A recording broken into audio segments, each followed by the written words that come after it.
Ya, shalom. Puji Tuhan, ya kita percaya bahwa kita ada hari ini semua karena kebaikan Tuhan. Ya, saya 2 hari kemarin tuh demam, saudara sakit, ya mungkin kecapean karena keliling-keliling. Saya baru merasakan bahwa ternyata ya kalau kita sakit tidak bisa apa-apa ya, walaupun banyak kerinduan, banyak rencana kita, tapi ya kelemahan tubuh itu ya kita udah nggak bisa apa-apa. Makanya selama kita hidup diberi kesempatan Tuhan, mari kita mau belajar untuk terus menabur kebaikan demi kebaikan. Iya, firman hari ini temanya menabur kebaikan itu menuai berkat. Berapa banyak di antara kita yang mau menuai berkat? Angkat tangan. Ya, semua mau menuai berkat ya, yang mau menuai kutuk ada enggak? Enggak ada ya. Kita semua mau menuai berkat. Tapi Alkitab berkata bahwa apa yang engkau tabur, maka itu yang akan engkau tuai. Ya, firman Tuhan mengajarkan yang namanya hukum tabur tuai. Hukum tabur tuai itu adalah hukum Allah dan juga hukum alam. Jadi bukan cuma Tuhan, tapi alam juga mengakui kalau kita tabur benih jagung, maka kita akan menuai jagung. Nggak mungkin kita tanam jagung, kita menuainya apa? Duren. Ya, itu nggak mungkin. Itu hukum alam dan hukum Allah. Nah, Alkitab berkata bahwa kalau kita apa yang kita tabur, maka itu ya yang akan kita tuai di hidup ini. Mari kita baca bersama Galatia 6 ayat yang ke-7.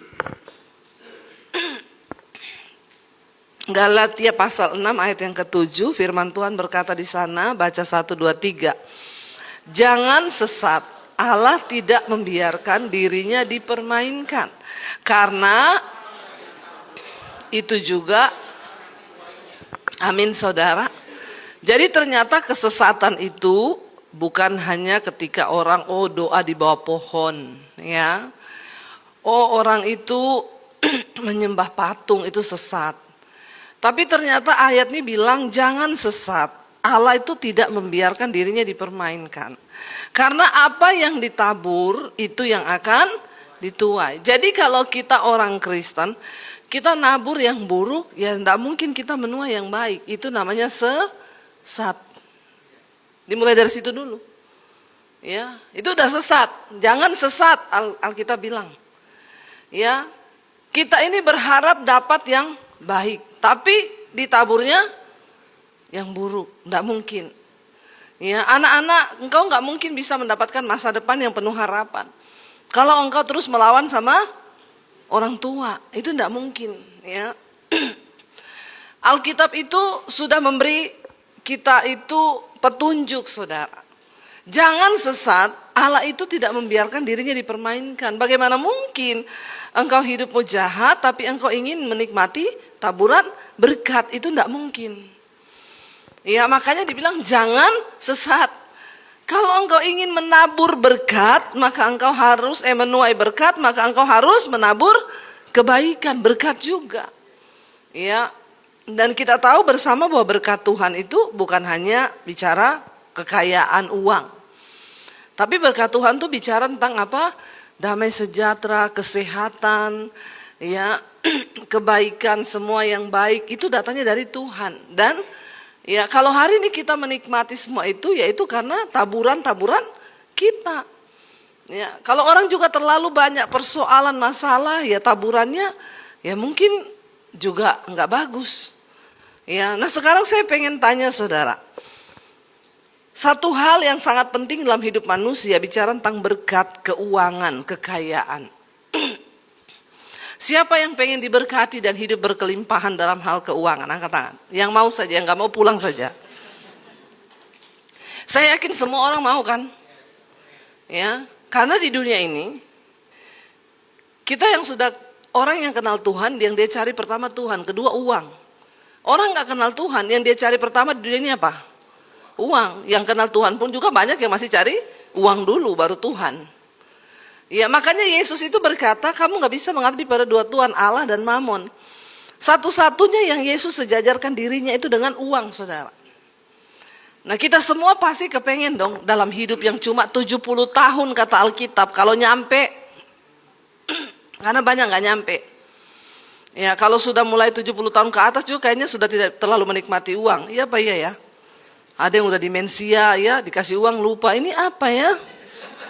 Tapi kayaknya banyak oma-oma itu demensia yang lain, uang tidak lupa dia. Saudara ngalami nggak? Ya orang tua kita yang lupa ingatan, lupa apa, tapi uang dia tidak lupa toh. Dia tahu loh, kemarin uang saya mana itu. Ya ingat dia, tapi yang lain bisa lupa. Ini uang ini ngeri memang. Ya, nah kita ini kan mau ya di umur hidup kita yang pendek, yang Alkitab bilang 70, kalau sampai kita mau dong hidup berkelimpahan. Ya, karena yang paling bikin pusing otak hidup di dunia ini kalau apa? Nggak ada? Bener nggak? Bener ya. Padahal kan uang tidak dibawa mati kan?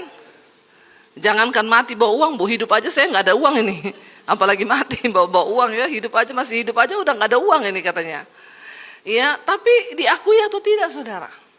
Manusia hidup tanpa uang itu sulit hidupnya. Dan rancangan Tuhan dalam hidup kita ini kita mempunyai hidup dan mempunyainya dalam segala kelimpahan. Apakah Tuhan mau orang Kristen diberkati?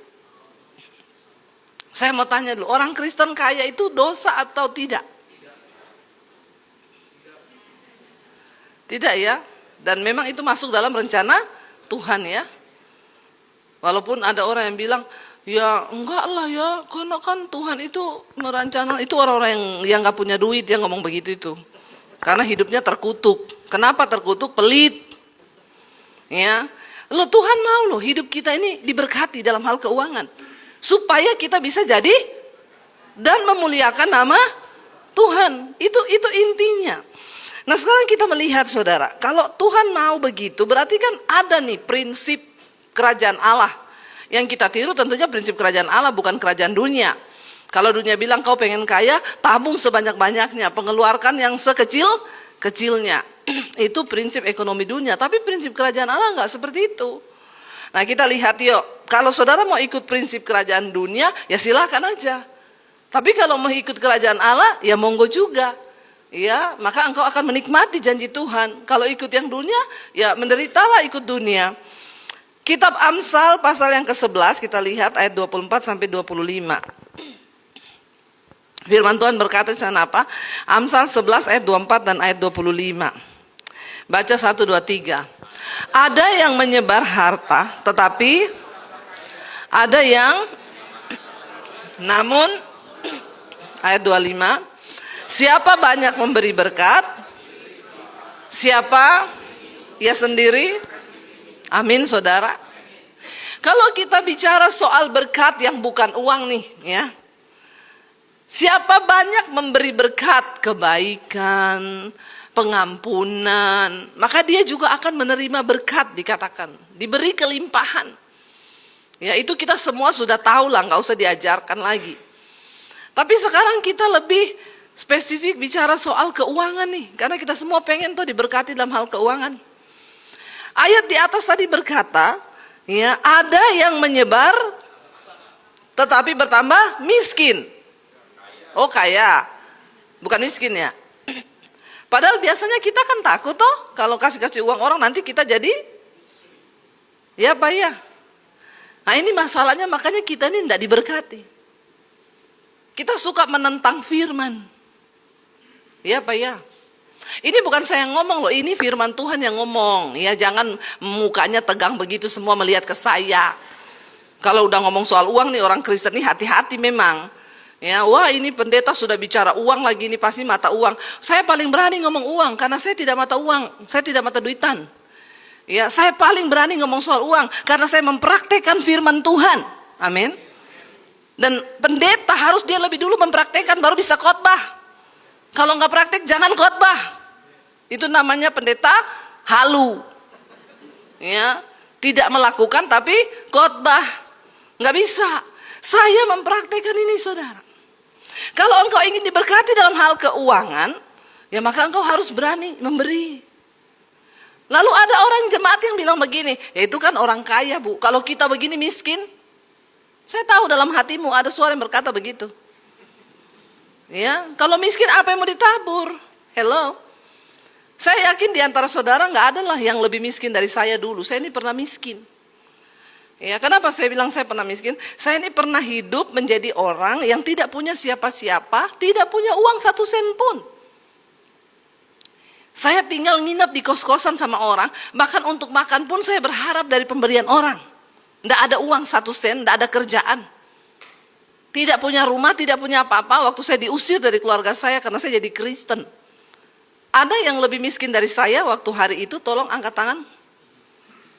Nggak ada kan? Ya, jadi kalau saudara tidak lebih miskin dari saya, tidak usah sanggah firman Tuhan.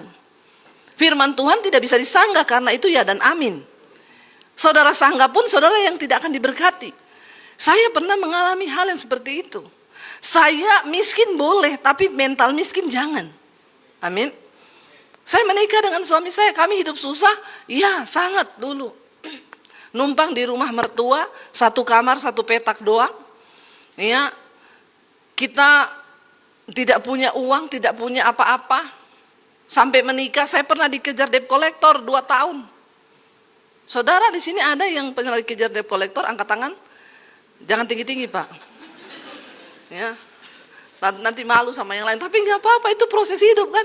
Saya pun mengakui, bukan karena saya tidak mau bayar utang, karena memang nggak ada uang buat bayar utang. Saya pernah mengalami kondisi-kondisi itu dan memang itu Tuhan izinkan. Ya, supaya kita lebih bijaksana, supaya kita mengerti, supaya kita tahu, oh rasanya. Jadi sekarang saya kalau ada jemaat datang, Bu, doakan saya, Bu, saya dikejar debt collector. Saya tanya berapa lama? 3 bulan, saya dulu 2 tahun. Jalani aja. Nanti ada jalan keluarnya kok, ya. Yang penting jangan pinjam-pinjam orang, jangan pinjam-pinjam mertua, amin. Ya, jalani dengan Tuhan, ada jalan keluarnya nanti. Saya juga dulu begitu. Saudara, orang-orang yang murah hati, mereka akan menerima kemurahan. Waktu saya dulu pernah miskin, saya sama suami tinggal di rumah mertua, uang tinggal 50.000, 25 tahun yang lalu saya pernah bersaksikan. Saya sudah punya anak 1, besok susu anak habis. Tukang jual soto dekat gereja datang malam-malam mau pinjam uang 50.000, uang tinggal 50. Dia tahu kita tinggal punya 50, dia pinjam 50. Pintar sekali dia. Kenapa dia nggak pinjam 25? Saya diuji Tuhan hari itu, tinggal punya 50, anak besok susu habis, kok ada tukang jual soto, bukan orang Kristen datang ke rumah pinjam 50. Yang pertama saya syukuri apa? Di gereja kita banyak orang kaya yang lebih kaya dari kita, yang naik mobil, kita cuma naik motor. Kalau dia datang sama kita, berarti tampang kita ini masih ada tampang-tampang malaikat. Iya enggak? Loh, karena tidak semua orang itu berani loh pinjam uang sama orang. Iya kan? Kalau dia lihat tampang-tampang herder begini, dia enggak berani. Ya, baru mendekat, ya, enggak jadi saudara. Jadi saya bilang sama suami, bersyukur aja loh, berarti kita ini masih ada tampang-tampang malaikat. Buktinya dia nggak pinjam sama si A, si B yang naik mobil, ya berarti kita dapat kasih karunia ini. Ya tapi kalau udah tiap hari pinjam terus, tutup pintu aja buat dia. Ya itu membawa kutuk, itu sudah mengandalkan manusia bukan mengandalkan Tuhan. Jadi hari itu ya kami bersyukur aja. Tapi Tuhan uji kan. Kami belajar dari yang tidak punya sampai akhirnya Tuhan berkati. Kami menikmati banyak kemurahan. Ya, karena taburanmu itu nanti akan berbalik kepadamu. Amin. Kebaikanmu itu tidak akan hilang. Satu saat kebaikan itu akan berbalik. Karena itu yang Alkitab bilang, apa yang ditabur orang itu juga akan dituai. Dari kita masih punya 50.000 dulu, akhirnya Tuhan mulai percayakan. Saya memegang prinsip firman Tuhan ini. Ya ada yang menyebar tapi tambah kaya, ada yang pelit minta ampun dipegang semakin berkekurangan. Ya, makanya saya sering dengar orang, Bu, saya kemarin baru pulang loh dari Penang, habis 500 juta. Berobat saya kemarin sakit, bangga lagi dia cerita. Saya jadi lihat dia, terus gue harus bilang wow gitu. Saya bilang, wow kalau kau bilang begini, Bu, saya baru pulang dari pedalaman, habis 500 juta bangun 5 gereja, wah itu sorga bersorak-sorai, amin. Tapi kenapa kau pergi ke Penang habis 500 juta terus kau bangga? Biasanya yang begitu-begitu karena apa? Karena apa? Itu kikir. Ya, kau tahan uangmu bocor dari hal-hal yang lain. Ya, berobat 500 juta. Nanti apa? Mengalami sial terus tapi tidak sadar nih orang. Ya. Karena firman Tuhan tuh tidak pernah bohong. Orang yang banyak memberi berkat diberi kelimpahan dalam segala hal. Makanya saudara bertobat, karena Alkitab bilang yang masuk surga itu ya orang-orang yang hidup melakukan kehendak Tuhan. Tapi yang masuk neraka itu dikatakan di Alkitab ya ada apa? Orang sundal, orang berzina, penyembah berhala, banci, orang kikir. Orang kikir tidak masuk surga. Orang kikir itu masuk neraka. Pastikan kanan kirimu nggak ada orang kikir. Lihat kanan kirimu, coba bilang, jangan kikir kau, nanti masuk neraka loh. Benar saudara. Iya, kami belajar mempraktikkan firman ini. Firman Tuhan itu tidak pernah memaksa kita. Kalau engkau lakukan, kau diberkati. Tapi kalau kau tidak lakukan, ya kau juga yang akan memakan hasilnya nanti. Kami belajar, makin diberkati Tuhan, kepercayaannya juga makin besar. Ya, Tuhan suruh kami beli mobil untuk seorang pendeta 425 juta, taat kami mau. Karena kami sadar kami cuma bendaharanya Tuhan. Secara hitung-hitungan besar nggak? Besar. Orang kaya di hadapan Tuhan tidak diukur dari banyaknya deposit yang dia punya. Nggak dihitung dari berapa banyak rumah tanah yang dia punya. Tapi berapa banyak yang kau tabur, itu yang Tuhan hitung. Jadi kaya di hadapan Tuhan dengan kaya di hadapan manusia itu berbeda loh saudara, amin. Karena sekarang banyak orang kaya secara mata manusia, tapi di hadapan Tuhan miskin. Ya, maaf saya sudah banyak ketemu orang kaya yang miskin.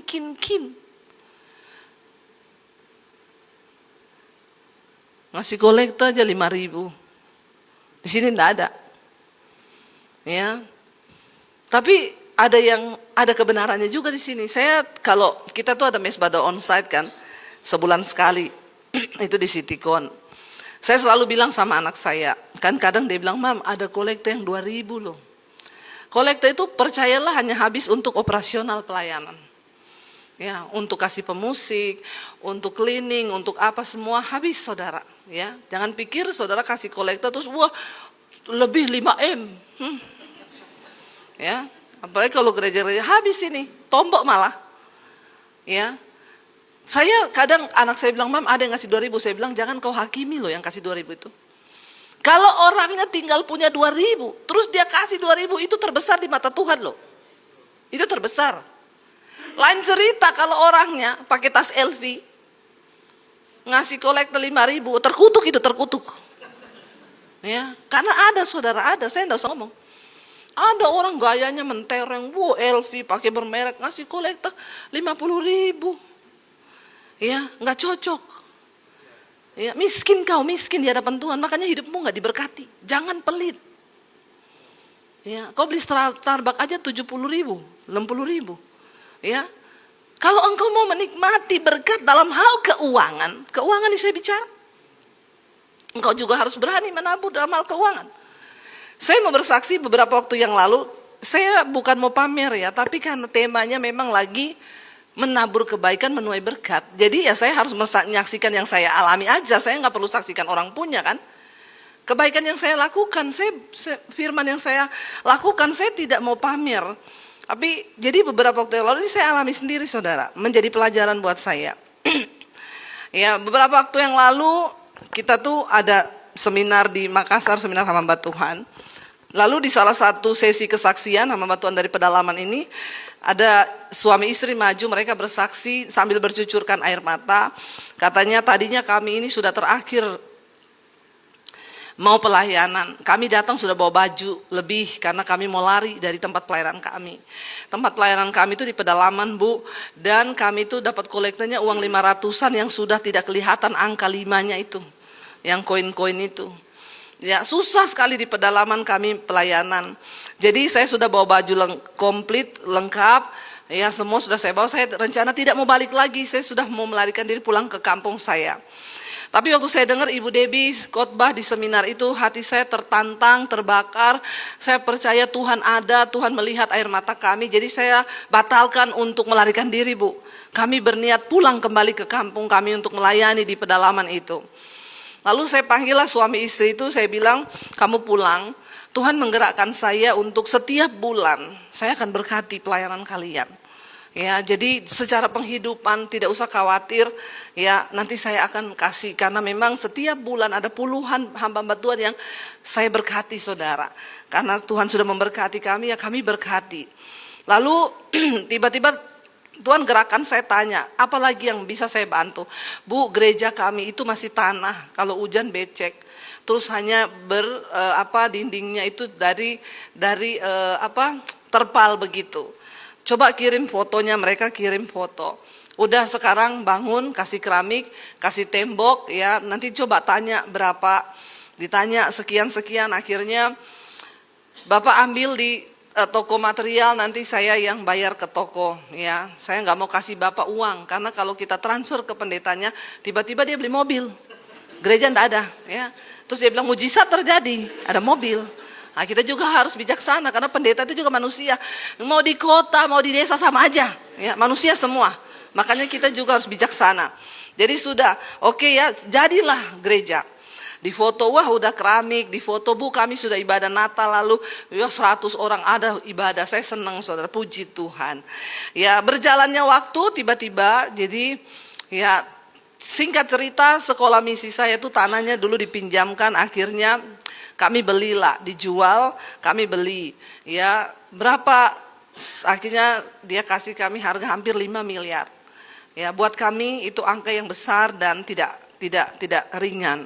Saya dan suami berkata, oke, nanti kami cicil, kasih kami waktu.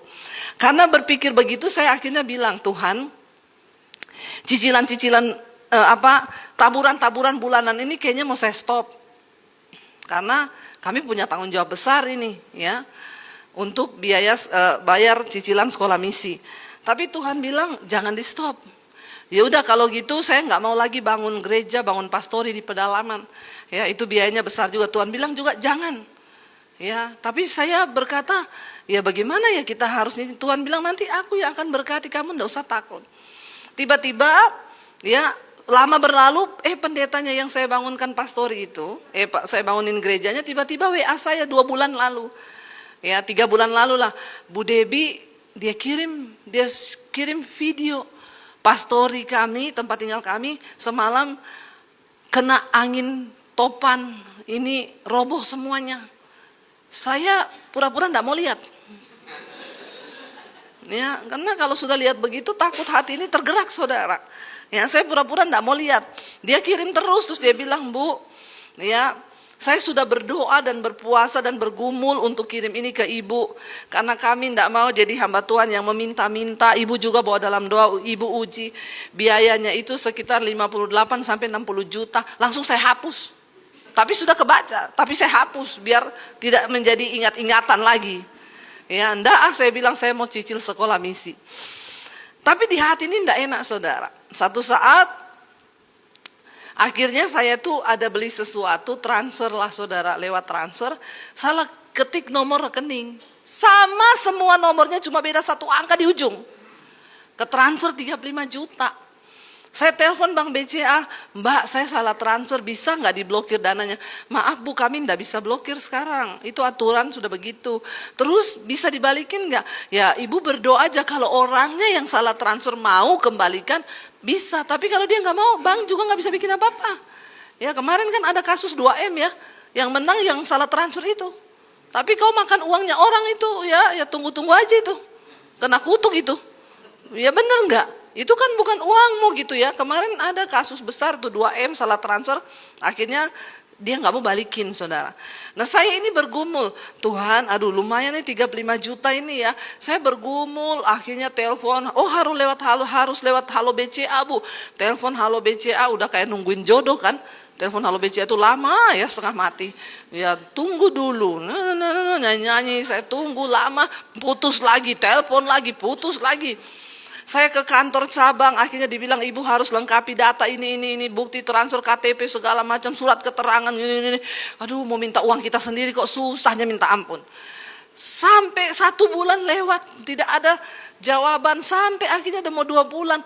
Saudara, Tuhan itu tegur saya gini, kamu lihat ya, uang itu kalau mau hilang, cuma gara-gara persoalan 1 angka.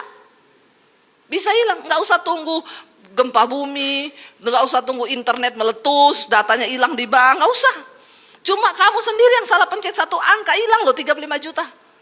Itu kenapa bisa begitu? Makanya kamu itu jangan takabur, jangan keras kepala. Itu bukan uangmu. Lalu saya bilang, Tuhan, iya saya minta ampun Tuhan, itu bukan uang saya. Oke deh kalau Tuhan kembaliin, saya bangun itu pastori itu. Ya, berarti Tuhan mau saya bangun tuh pastori. Ya udah Tuhan ampuni saya. Tiba-tiba orangnya WA saya, Bu, saya nih dari tempat yang ibu salah transfer. Ya, jadi begini saya bilang, terserah kamu aja deh, kalau dipersulit nggak apa-apa, ambil aja itu uangnya Tuhan kok, bukan uang saya. Tiba-tiba akhirnya ditransfer kembali, saudara. Waktu ditransfer saya bilang, Tuhan saya nggak akan pakai uang ini. Bener Tuhan, saya mau bangun itu pastori. Akhirnya saya telepon dia, ya udah Pak, sekarang Bapak pergi lagi ke toko bangunan. Ya, Bapak beli bahan-bahan di sana, nanti saya transfer ke toko bangunan. Jadi sekarang sedang dalam pembangunan. Saudara, ya tapi saya belajar satu hal. Ya, hati-hati loh. Kalau kita ini menjadi orang yang, kita ini kan cuma bendaharanya Tuhan toh. Nah, Tuhan bilang tabur ke sini, terus kita keraskan hati. Ya, terus Tuhan ambil lah, kamu ini kok bendahara, bantah bosnya loh. Bosnya suruh tabur situ malah tidak mau menabur. Saya berdoa, yuk di tengah masa kesulitan yang seperti ini, Tuhan tuh cuma pengen kita jadi orang yang lebih peka. Lihatlah sekelilingmu. Kalau Tuhan suruh memberkati, berkati. Ya, ada uang lebih kasih orang, tapi jangan juga tunggu lebih-lebih terus. Ya, nggak apa-apa. Walaupun kita punya sedikit, berbagi dengan orang yang memang enggak, supaya orang tuh lihat. Dari situlah orang akan memuliakan nama Tuhan. Oh, ini anak-anak Tuhan yang benar nih. Kita baca bersama yuk. Lukas 6 ayat 35-36. Tuhan Yesus bilang begini. Lukas pasal 6 ayat 35-36. Tetapi kamu kasihilah musuhmu dan berbuatlah baik kepada mereka dan pinjamkan dengan tidak mengharapkan balasan. Maka upahmu akan kecil besar dan kamu akan menjadi anak-anak Allah yang maha tinggi, sebab ia baik terhadap orang-orang yang tidak tahu berterima kasih, dan ya, karena Allah itu murah hati dan kita juga harus murah hati.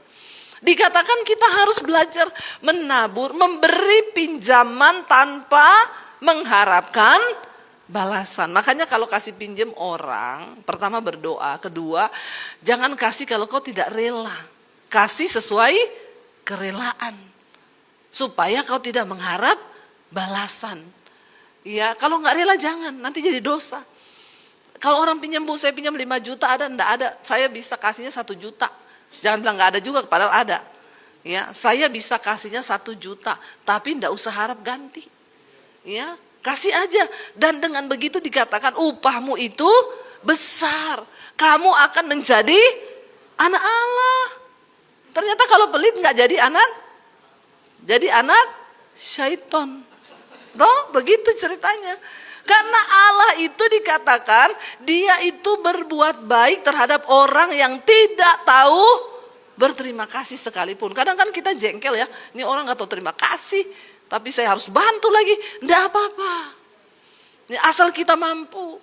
Itu bagian Tuhan. Dari situlah kita nih dilihat menjadi anak-anak Allah, saudara. Ya, coba kita baca lagi ayat ya, Pengkhotbah 11 ayat yang pertama. Apa yang firman Tuhan katakan? Kalau kita berbuat kebaikan, Pengkhotbah 11 ayat yang pertama, firman Tuhan berkata, ya, Pengkhotbah 11 ayat 1. Lemparkanlah rotimu ke air, maka engkau akan mendapatnya kembali lama setelah itu. Artinya apa? Semua kebaikan yang engkau tabur itu akan berbalik kembali kepadamu. Ada banyak hal di hidup ini yang terjadi karena kemurahan Tuhan. Ya, saya kemarin baca kesaksian, Bu. Dia bilang, saya mau bersaksi. Anak saya tuh lulus ya. Terima kasih Pak buat kebaikannya, upahmu besar di sorga. Di sorga dan di bumi juga. Kalau cuma di sorga tuh kelamaan. Masa tunggu mati dulu ya. Acara ini disponsori oleh Fit. Saudara, ya, dia bilang begini, ibu saya mau bersaksi. Saya punya anak, dia masuk ke salah satu pekerjaan, diterima. Padahal semua orang bilang kalau mau diterima di situ harus bayar. Nggak ada satupun yang masuk situ tanpa bayar. Tapi anak saya bisa masuk tanpa bayar sepeser pun. Saya bilang gini, Bu, itu kemurahan. Saya yakin ibu itu pasti juga orangnya sering berbuat kebaikan.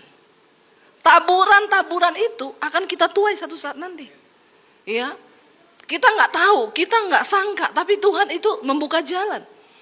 Ya, saya ketika satu saat anak saya itu bilang gini, Mam, saya itu tahun depan kuliah saya kayaknya mau dipindah ke Perth. Dia dapat pertukaran dari kuliah. Lalu dia tanya, Mami, ada pelayanan enggak ke Perth? Ya, kalau ke Sydney sering, ke Melbourne juga pernah, tapi di Perth belum pernah. Kan enak kalau ada jemaat di sana, Mam, jadi aku lebih ada yang kenal. Lalu dia bilang, Mami nggak bisa hubungi kah orang undang Mami ke Perth pelayanan?